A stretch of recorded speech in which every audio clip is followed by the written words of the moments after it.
Hello, everyone. Thanks for joining us today. My name is Mara Olivos, and I am the Forest Stewards Guild Pacific Northwest Regional Coordinator. We are here for our Northwest Innovative Forestry Summit, our second one, our 2022 virtual series, which is intended to be sort of the starting point of discussion for the in-person meeting in Washington at PAC Forest, University of Washington. And that will be September 30th through October 2nd. So keep your ears open and eyes open for those emails and invites.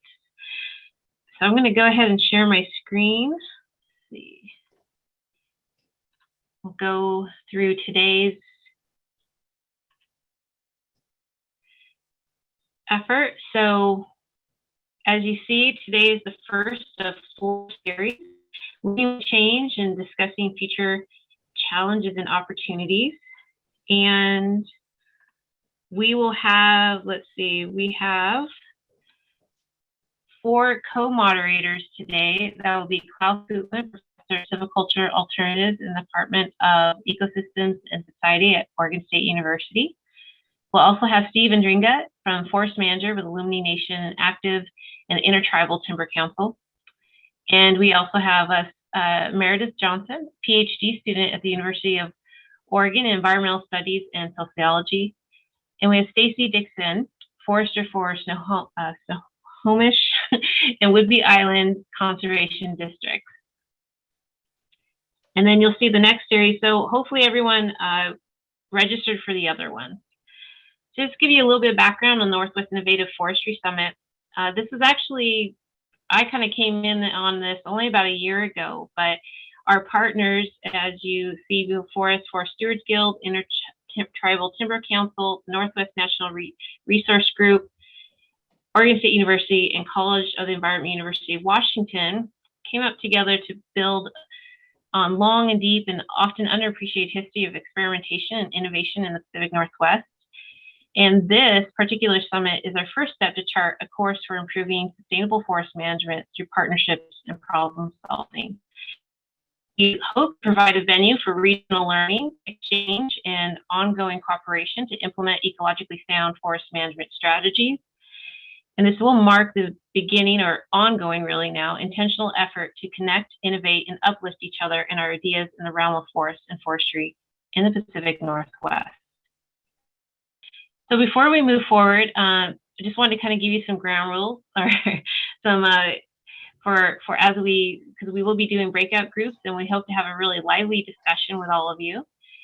So hopefully you can all change your name and put in your full name and association. Of course, I have yet to do that. I will. I'm not exactly leading by example here.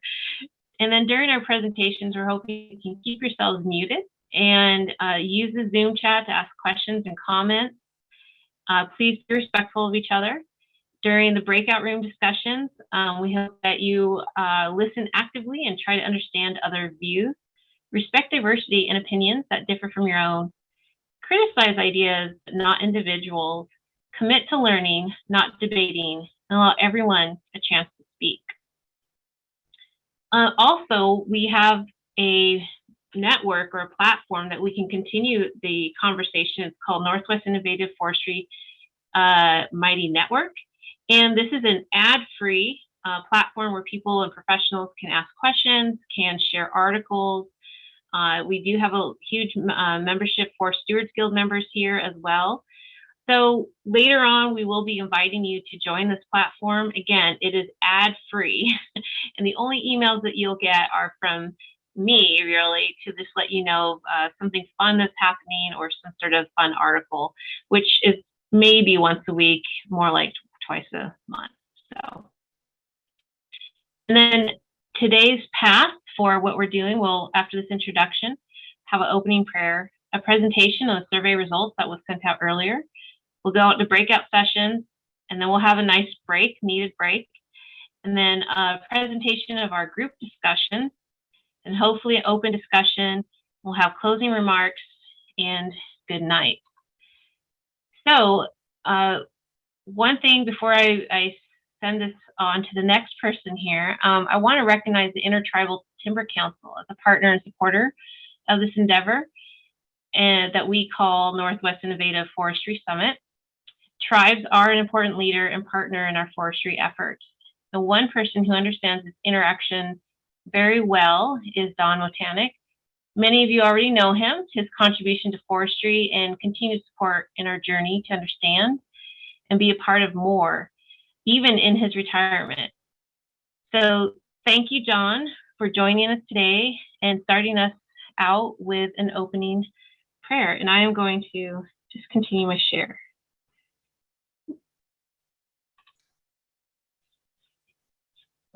This opening invocation is in Nez Perce language, which is my grandmother's language, although I'm enrolled with the Umatilla tribe through my father's family and my mother's Coeur d'Alene tribe.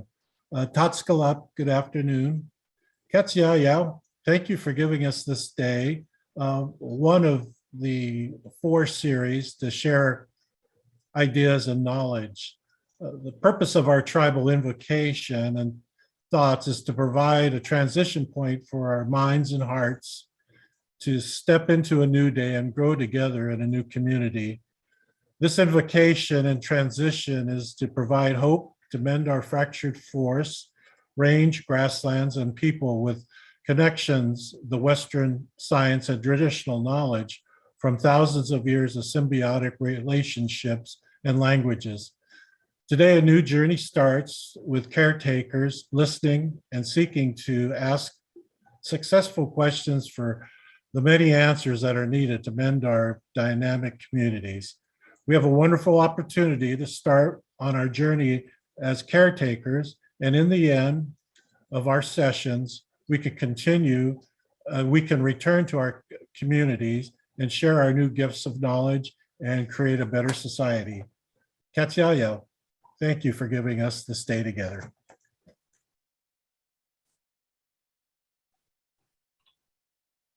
Thank you, Don, so much. And with that, let's begin. It's off to you, Klaus.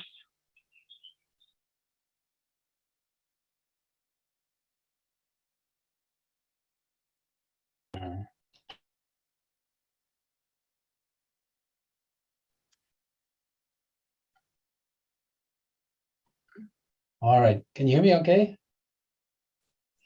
Yep. All right. Thank you, Don, and thanks everybody for participating on that. I'm just going to give a brief summary of this survey we had open there the last few weeks, where we asked people about their notion of what do you see as the major change agents, drivers of change in ecological, social, and economic settings, and some other background on that. And that was really kind of to start, get people thinking about this and to think about how, the commonalities and the challenges we have with the notion of the spirit of the summit to create some community and an open discussion, fostering innovation.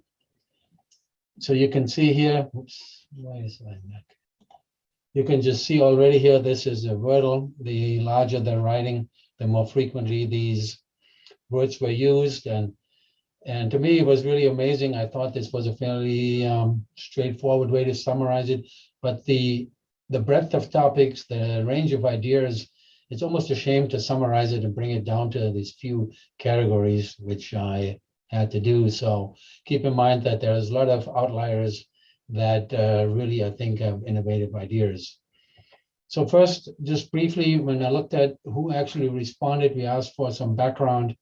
And you can see here on the left, if you can see my mouth, it's the forest managers, the forest owners, and actually these are the consultants listed in the service providers.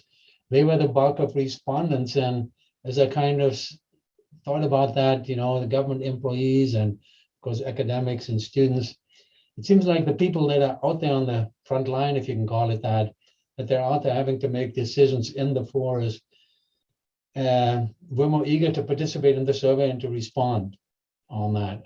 And there's clearly a message there that, well, we as academics, of course, as some people call us the talking class, we can ignore some of that, but people out there really have to face the decisions.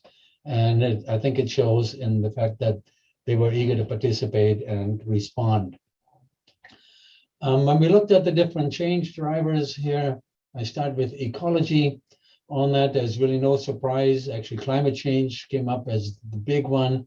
On that, diseases, some of it was related to climate change, but there was some concerns about exotic diseases as well. And then, of course, fire as another driver. And again, that was related to climate change. So from an ecological point of view, I was surprised that other aspects didn't come in as high, but climate change directly and indirectly is really on people's mind as the major ecological issue that we're facing down the line. So briefly, in terms of economics on that, it was really interesting. Actually, the question of profitability kind of came up with almost 30% of the respondents had that in some fashion or another. And to me, it's really interesting. There were profitability. There was obviously some concern, especially actually in connections with regulations, that there is going to be a lack of profitability or challenges of profitability, which then would spill over into land use, that people find different uses for the land if they can't make money in forestry on that. So there is profitability came up in that sense as kind of a negative change that will have negative consequences. But at the same time, you know, the notion of diversified revenues came up as kind of a positive way, as opportunities that come about in the future that then will help with the profitability of that. So, you know, in the end, it was very clear, of course, the question was economics. It was the economics, but to me, it was the interactions between the regulations, the land use, and the diversified revenue streams that really drove the answers here when I looked through that.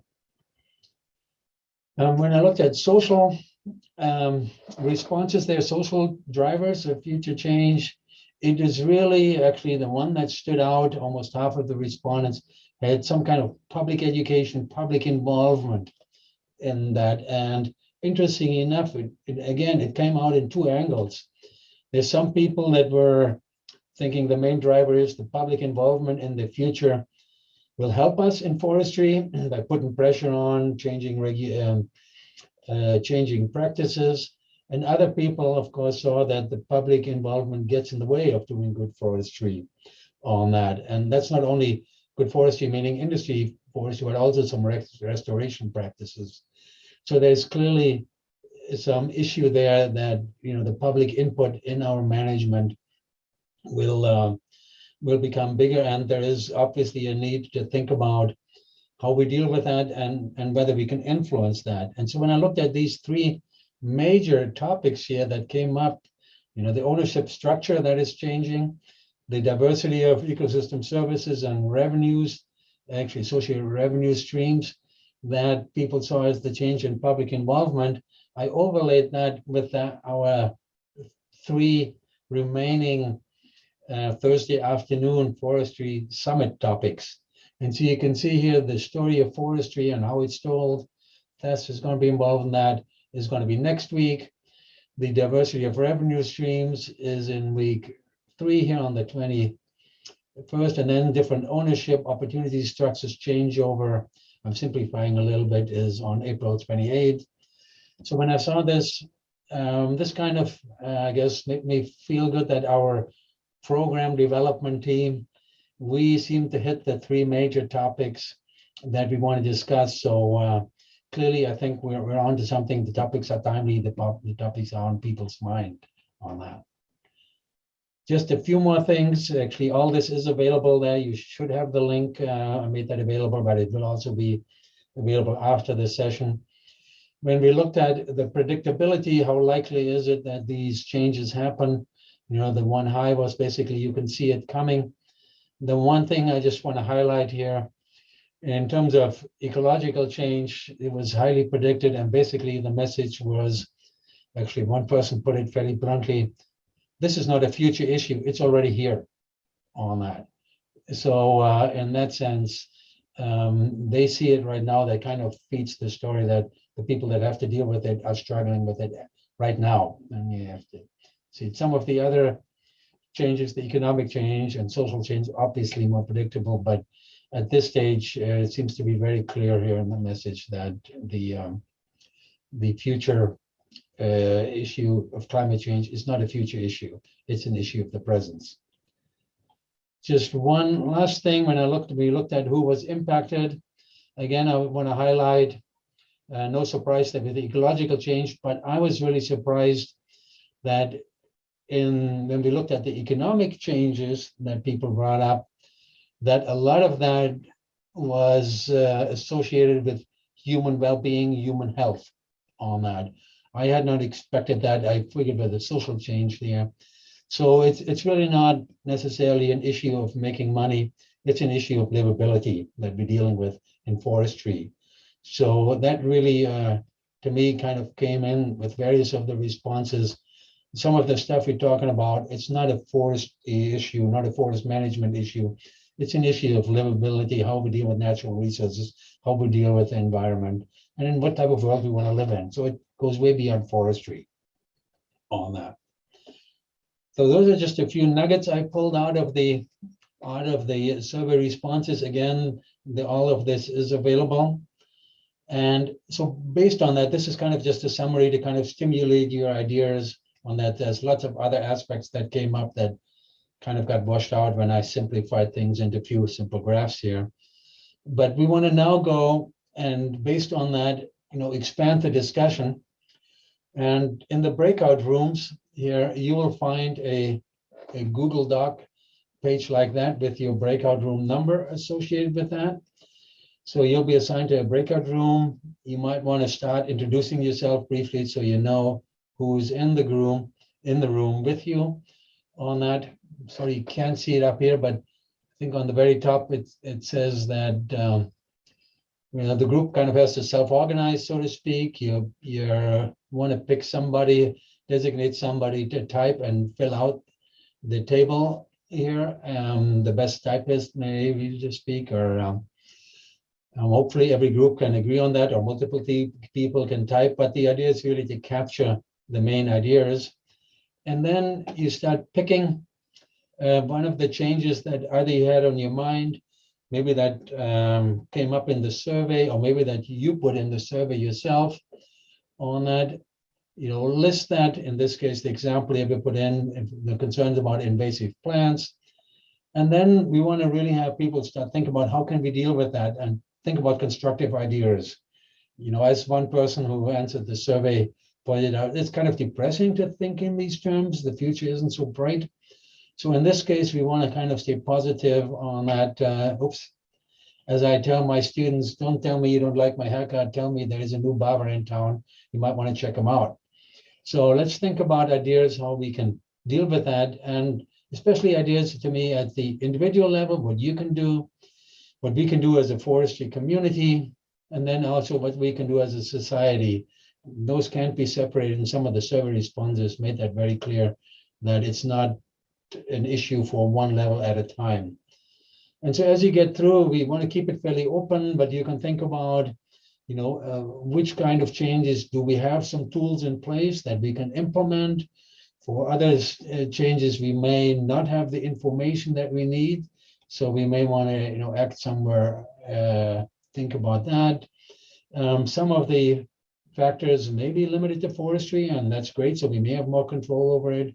Some of it, maybe forestry can be a leader and change society in this setting. So we want to keep it fairly open, and collect your ideas related to these topics of changes that then we're going to build on in the discussion later. And obviously, this will also be involved in helping us plan the future discussions later this month, and then the in-person summit in Washington later in fall. Did this come out clear? Anybody has questions? I have to make sure I check my chat on that. So yeah, we have about half an hour for breakout. So we give extra time. So you have, to make sure you utilize that. You find the Google Doc link in the chat right now. If you open up, Mara, put it in. Yeah, so the first link I just put in was actually the link to the presentation if anyone needs to review and go back to that. and then the Google Doc to write your notes. I'm putting that in the chat right now. And that's a link for everyone to write their comments in together. So are we pretty much ready for breakout room? Yeah, as far as I'm concerned, maybe I need to unshare, I guess. That's the... So let's see. I'm just going to break out here in just a little bit. And I'll probably try to send a warning out, like a 5-minute warning, and then you'll get a 60-second countdown. So thank you all, and we'll see you in the breakout room. All right. Well, thank you everyone for participating in the, hopefully you had some lively discussions, and we're watching the notes. Looks like there's some really great notes coming in. So we're going to break out the topics that were discussed in the Google Doc into 3 sections: ecology, economics, and then social. And we'll just give a summary of those 3 different topics, and then we'll open that up to the group. So from reading through the document, in the ecology category, I noticed a theme of individuals proposing solutions that have multiple benefits, not just for one risk factor or impending change, but for multiple issues that we have ahead of us. And it seemed like this multiple benefit approach really came from an acknowledgement that we have increasingly, we will be increasingly operating with less resources, more uncertainty, constrained timelines, and a moving target. For example, on the fire risk reduction, Room 4 highlighted the variety of tools and approaches we have available to tackle this issue, but how we might need to implement those tools in new ways or respond to uncertainty in a different method. They highlight restoration burning, not just after harvest, and commercial thinning to reduce stand density. So these activities would not just be for fire risk reduction, but for other benefits such as drought risk reduction or financial revenue generation. Similarly, Group 1 talked about working riparian buffers and agroforestry.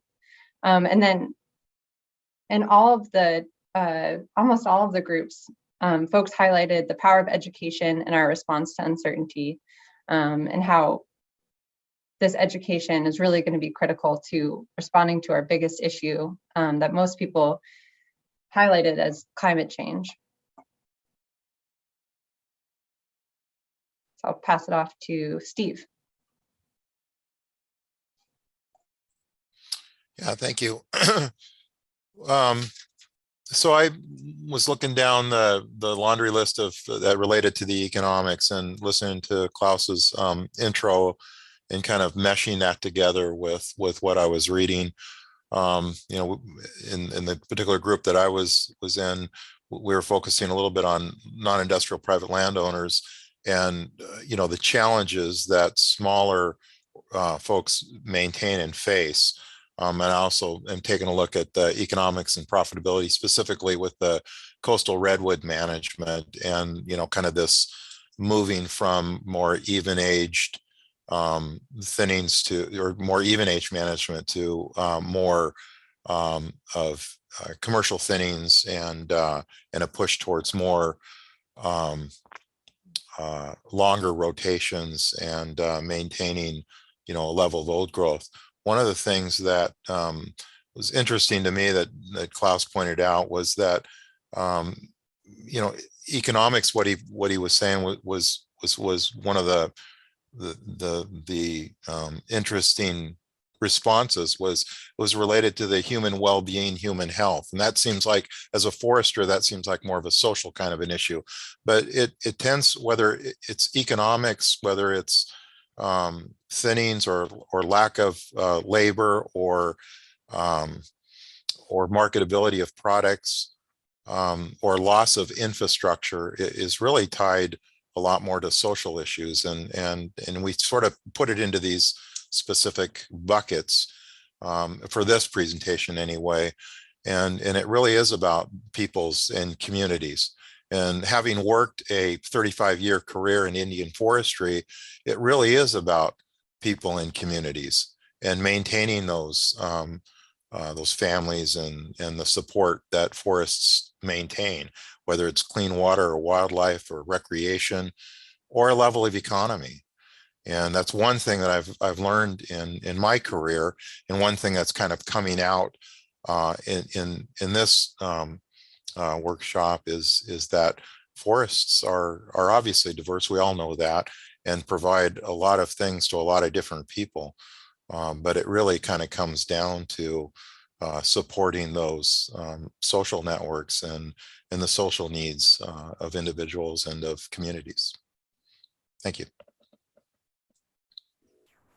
And I'll take that segue from Steve to summarize some of the themes around social values. And as a social scientist, my my bias is to agree with Steve that these are all fundamentally social issues of social values and building community support for change. So it's hard to kind of tease out explicitly social themes from the notes, but some of the ones that surfaced for me, echoing Steve around engaging small forest landowners through education, outreach, building community networks, engaging small landowners in policy work and lobbying, building some sort of platform for people to share common goals and objectives, to participate in carbon markets.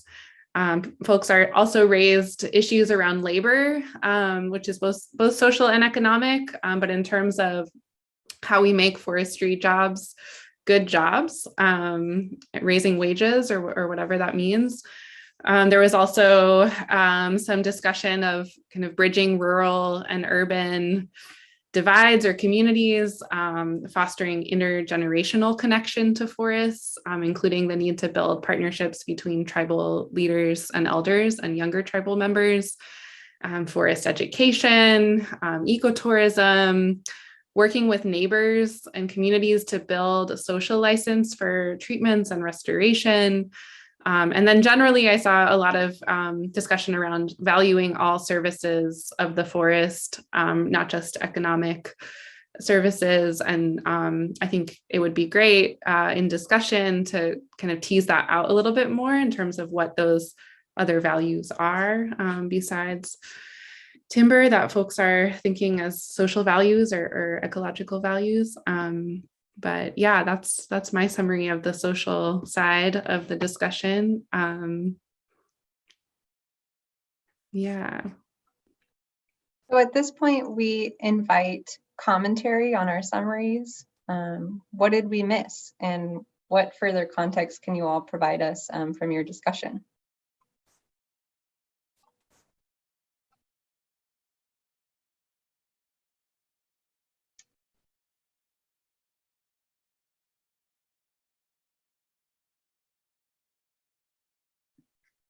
Folks can feel free to, I think, use the raise hand feature if you want, or you can also just unmute yourself or put comments in the chat.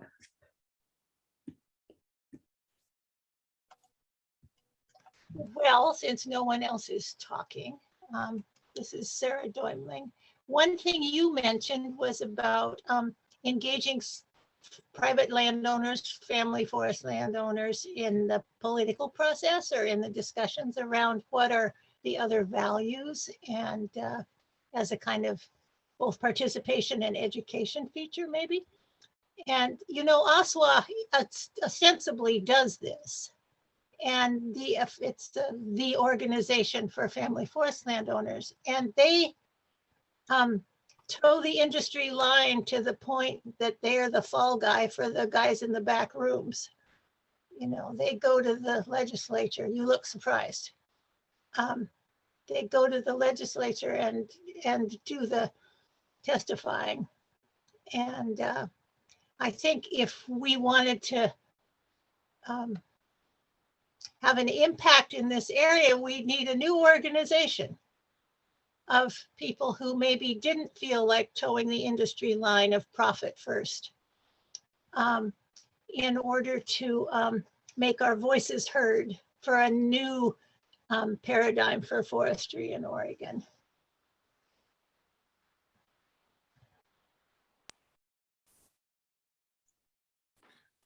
I would like to second what Sarah just said.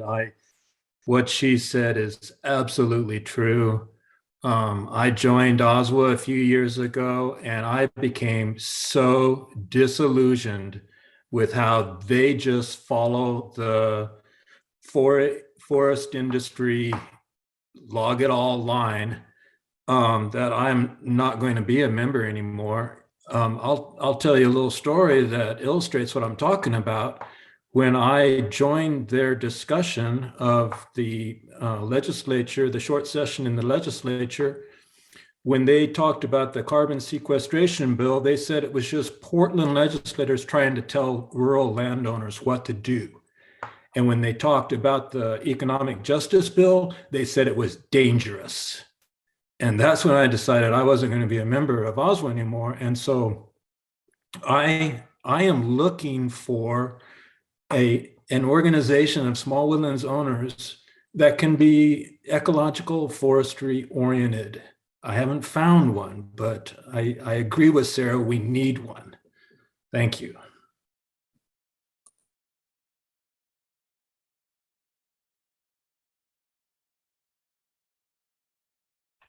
We have a comment also in there from chat from Eric Piccola. Hopefully I didn't say your name incorrectly. Also, with forest workers need to be valued and not vilified, and we need their smarts to help implement forest management systems that are likely going to be more difficult and more expensive to implement as compared to clear cutting.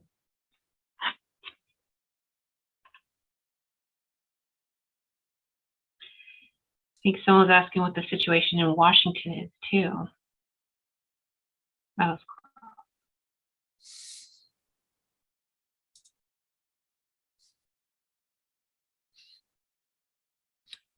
And I guess I'd like to just add real quick too, since we're on this subject, is after growing up in industry forestry as a second generation forester, and my dad worked for private industry, and growing up in that arena, and then working for Indian tribes, I think that one of the great things about these series of discussions is that it's sponsored also, and you heard the blessing by Don Motanic, through the Intertribal Timber Council. I would encourage those who work around and Indian forestry to look closely at how they manage. They have real good examples of active working forests that balance social needs, ecological needs, and their economic needs as well.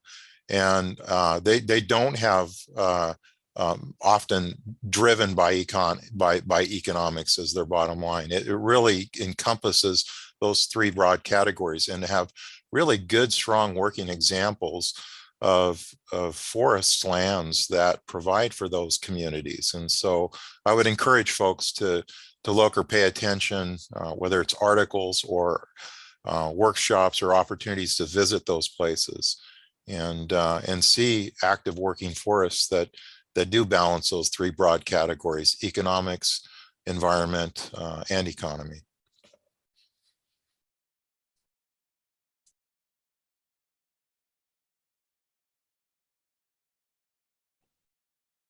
So I know I put it in the chat, but I wonder whether people from Washington State can kind of see, how do they see the political representation of different management approaches playing out in the state of Washington, or if you're from California, in California. Is that an Oregon issue or a regional issue? International. Well, I'm from Jim Hawkins from California. I work for a timber company down here in California, and the regulatory environment here is, we are constantly being faced with changing regulations over time, and we have timber industry representatives that work with the agencies that regulate us and work with the legislature that create the laws that are behind the regulation. So it is something we are dealing with all the time, and actively work to understand and figure out how mostly what we do is figure out, what's coming at us and how we're going to respond to it. From a timber industry perspective in California, there's not much we do to change what's going to happen. It's really reacting to it most of the time.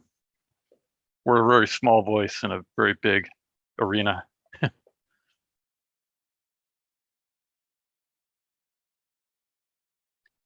I will comment about, we were talking about social license in our group, and I think that's a really interesting topic to talk about. And I do agree that, we work in a lot of communities.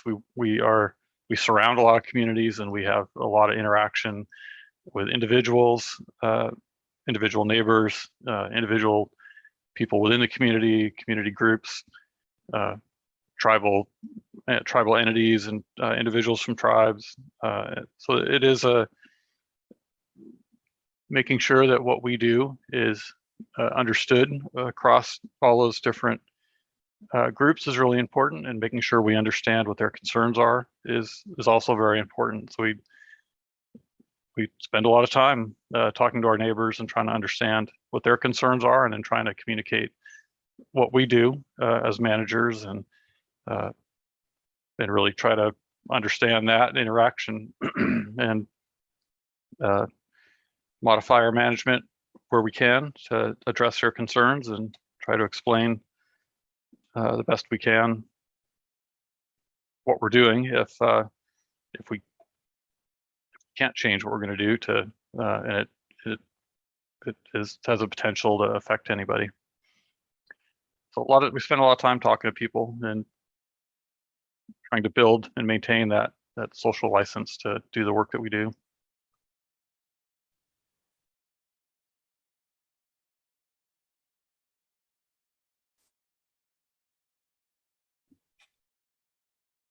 I was going to pose another question, but I'll wait and see if anyone wanted to follow up to what Jim said before I throw another one at you.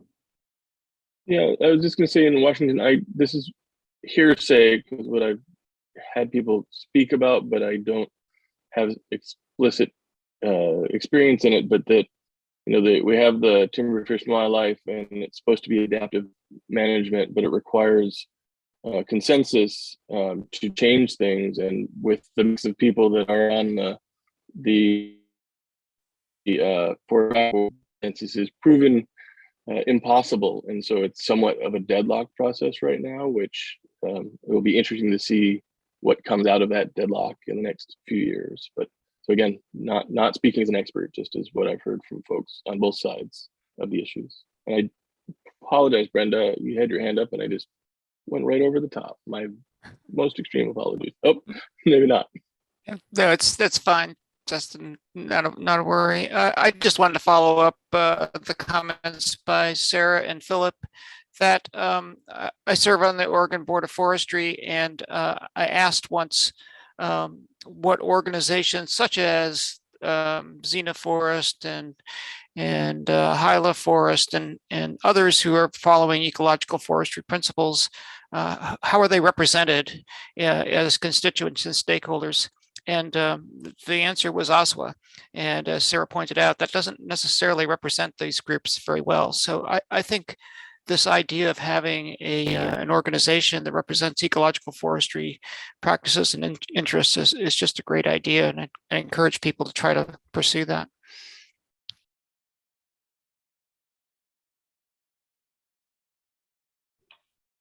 I might actually chime in there. As Sarah's probably wondering why I haven't. Regarding the Forest Stewards Guild, I think a lot of folks may not be aware that is our primary mission is ecological forestry. And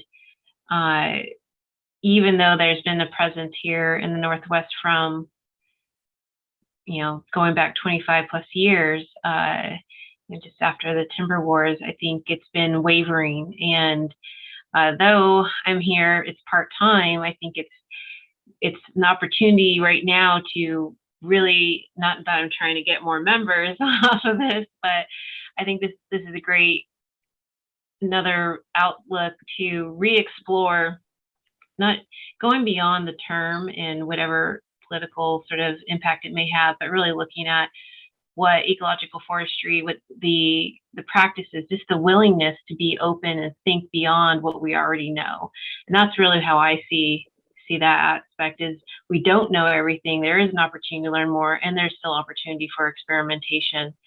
And I think that can be rooted in scientific, studies and other efforts that are doing, and even cultural. That's a huge component that we have not incorporated more. And also recognizing that, does cultural necessarily have to go through the scientific regime of everything else? I think there's things that we can learn and put into practice. So just putting that out there.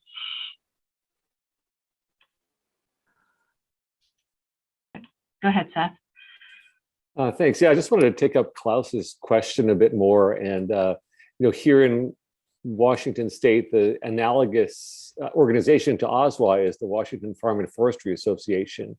And I think they do play a similar role to OSWA because they see their interests as being aligned primarily with those of industry, in that in the regulatory arena, they're worried that that regulation is going to sort of affect the balance of their private property rights versus public trust obligations.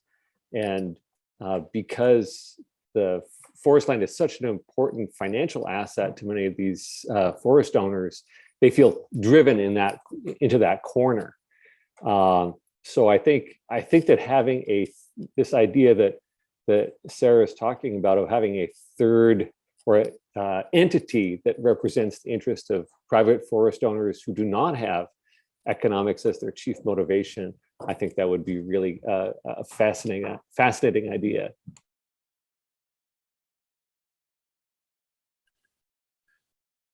Could I jump in here?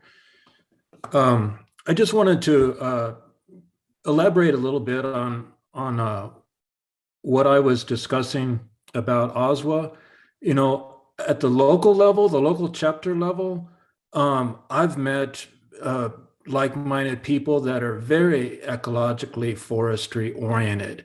The problems seem to be at the very top.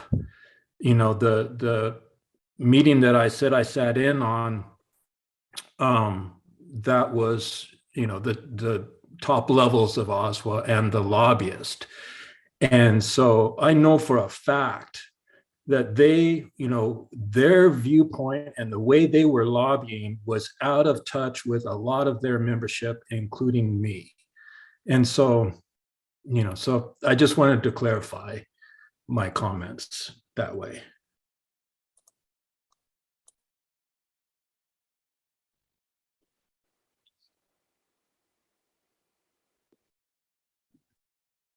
Great. Klaus, should I pose another question, or are you wanting to take the floor? Well, maybe just briefly, sure. If I need to bring up your question, then we can spend a few minutes on that. Sure. Yeah. So I guess, we've been focusing on this need for small organizations or a small landowner organization focused on ecological forestry.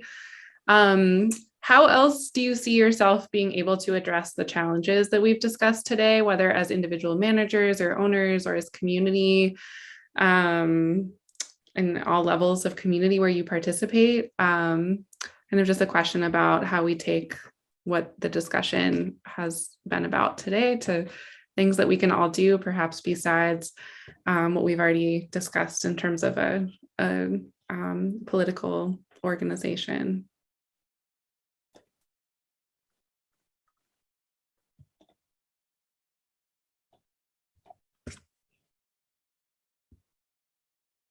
This is your opportunity to rally each other in in the action you want everyone to take together coming out of this Zoom meeting world. Well, I don't want to dominate, but nobody else says anything. I'll say that before COVID, we generally had tours in the summertime. We had once a month tours for the public, which had no particular point, except that we wanted to share what we do and how we do it and why we do it. And they were very well received. But I would also say that we work long hours and are always tired, and one wonders if the payback is something that, I mean, it really is hard to make a living on a piece of forest land. And so that's my that's my pause as to whether to start up those tours again, because it's never a huge amount of people. It might be 10 or 20 or 25 people, but it's not changing the world. But that's something that's been effective. And the other thing I'd like to point out is that very few of us make a living off of our family forest lands. I was in a meeting about taxes a couple of years ago, and it was maybe 30 some people. And the person telling us about taxes said, how many of you make your primary living off your forest? And there was only one hand in the room that went up. So that sheds a little light on something, the membership of OSWA. Anyway, that's all. Thanks for that. I see a hand from Patrick. I don't know if we have time real quick, Klaus, or. Here for a quick one. Yeah. Yeah, sorry for waiting for the last minute. I can't speak from the small forest owner perspective per se, just not being a small forest owner, but from an agency perspective, I really think that we need better coordination. There's limited resources for what we do, reaching out to small forest owners, but there's a lot of different agencies doing it, and they're all doing great work. CDs, Extension, NNRG, the DNR. I'm sure there's parallel organizations in Oregon and California. But we need to figure out a way that we can kind of amplify each other's work and coordinate and really fit those niches as best as possible. Because there's no shortage of demand at all. And I've been guilty, I'm sure, of not coordinating as much as I should, but I'm hoping in the future, especially coming out of COVID, we can do a little bit more of that. And then, opportunities like this are a great place to discuss how we can do that. Thank you, Patrick, and actually thanks everybody. This is a tough discussion to summarize. So one thing I should point out, I know we didn't get everything. We're going to have the chat open. Anything you want us to have on record, please type it in the chat there the next 15 minutes. But to me, actually, it was kind of sobering. I'm a civic culturist and I always felt like that's where the action is. And when I have this discussion, no, it's not. It's a social issue, and it's an issue that's bigger than forestry on that we're really dealing with here in the future on that, and especially the whole idea of education, well, certainly within the forestry programs, but even more so within society, the urban rural dichotomy comes up that plays out into the workforce, that plays out in how people view forestry, that they lump all kinds of forestry approaches, organizations into one and make some broad generalization that is including policies that come out, how educated, well, the public is, of course, but also the politicians and the decision makers are on that. It really comes through and through that we really have to step up our game to, the stuff that goes beyond forestry on that. And the notion of, how do we do this innovative summit? This is exactly what we wanted to start a discussion of, that people like-minded, that builds a community, that if nothing else to share, you're not alone. You're not out there the only one frustrated with these challenges. Lots of people that in the similar boat. And if we put our heads together, we can make some headway. And I think as some people pointed out, there are a lot of resources out there, including, as Patrick pointed out, some opportunities for coordination where we can make a lot of headways in that to kind of, change the discussion, change the politics out there. And, whether that is good enough to make us work or whether that means we need to develop a new organization that represent that, or whether we can work within the current organization, that's really, to me, part of what this summit discussion needs to explore and where we need to move forward to that. So if that struck you as a major story, this help us out, work with the summit.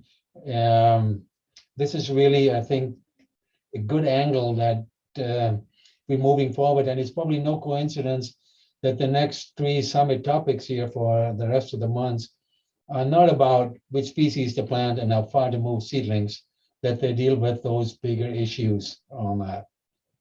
So it's, this discussion really confirmed that, I think from our point of view as the group that is involved in this, we're on the right track, but we need everybody to help us out. And the discussion today showed there's a lot of energy, there's a lot of good ideas. So if you help us out, I think we have some real opportunities here to make some changes on that. But it's going to take some work and work from everybody on that. Maybe on that note, any other last comments from anybody else? And then to stay on time, we can close the session. But if you didn't get to speak up, please use the chat or send emails afterwards. We'd really like to, this session was partially to kind of collect and get a feel of what's out there in terms of issues.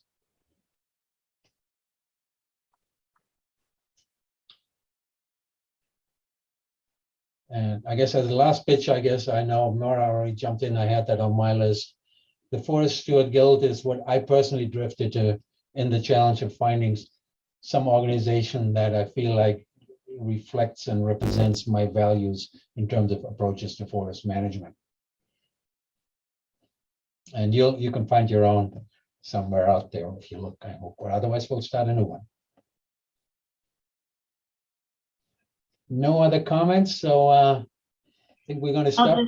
One quick more comment, Klaus. Thanks for that little support there. But also just wanted to let everyone know that we will be inviting everyone to the Mighty Networks, which is our Northwest Innovative Forestry sort of platform to share ideas and continue conversations. And I think we've had foresters of all stages in their career just even ask questions. What do you do best for this? So we have students there. I think it's a great little forum to share ideas and thoughts and continue this discussion. And then additionally, we'll be placing this recorded session on that Mighty Networks, as well as any sort of downloads of the presentation, and of course the document, the Google document as well. So I really appreciate everyone joining us, and we'll keep the discussion open. I mean, we don't have to just we have to keep Zoom going if we want to keep the chat going.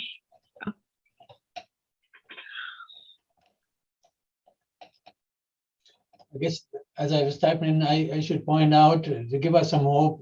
In Europe, I think the forestry profession has changed a tipping point. I've worked on some policy, new upcoming policy from the European community that basically makes the close to nature forestry approach the mainstream approach. It's really flipped compared to 20, 30 years ago when I got my education there. And that's a real word when it comes right from the top from the European community. So it is possible on that.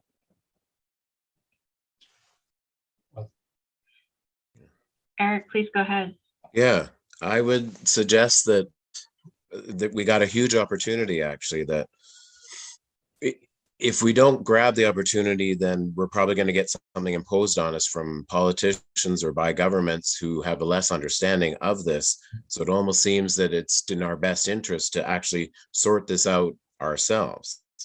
But what I think there is that there's a huge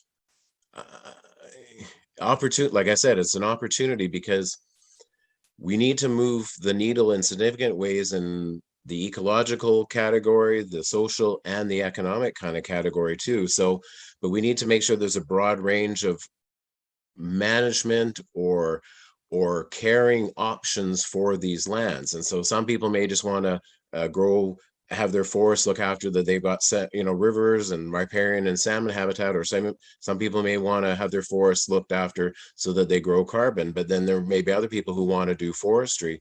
But so if a forestry person could achieve some of their goals or a lot of their goals, but maybe do their forestry slightly differently by cutting trees differently or retaining things like forest woody debris and those kind of things, they can still meet their goals as well. And I think that's really the crux of where we have this knowledge and this experience from a lot of places to bring it together. And if we can sort of speak the language of each other, or take what we know and explain it in the language of those other groups like loggers or politicians or those kind of things, I think we can bring people together. And I think that there's a huge opportunity that we have this knowledge, we have an understanding what's happened to the land over these last 160 years. And if we can connect that with like traditional ecological knowledge from Native American tribes, First Nations, whatever expression you want to use, is if we can bring this together, instead of being sort of in separate worlds, we can actually get farther ahead. And that's what I would sort of like to see too. And maybe it's all about scale too, that, you know, for small private landowners, that's their scale, but maybe we can provide, you know, small, medium, and large sort of scale operations, different ways to handle how to look after their ecosystems in the face of climate change and species losses and those kind of things, and storing water and trying to prevent wildfires. So I think there's a lot of discussion and a lot of messaging and a lot of understanding and listening that I think we could do that to come up with our own sort of internal solution to this, so we don't have to we won't have the big stick come down from government and saying, here's what's being imposed and you can't do anything, we're just going to lock it all up and nothing can happen. I think there's a huge opportunity for this and for us.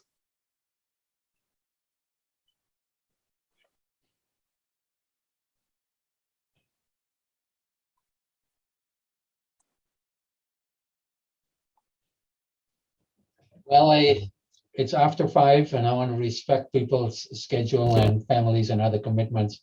So, you know, feel free to leave. On the other hand, you know, if you have any additional ideas, put them in the chat or anywhere down the line. There's only so many Klaus and Forestry at Oregon State. Send me an email. I thought I'll put my email in it, but I'm easy to find as you digest and think about what we talked about today. But I'm very, very pleased personally with the momentum, with the initiative that seems to be coming out of this group. And hopefully we can kind of carry that further and make that work down the line. But it's clear we have to do more than changing how many trees we cut or leave on in a harvesting unit. It has to be the whole package. Well, thanks everybody. Have a good evening on that.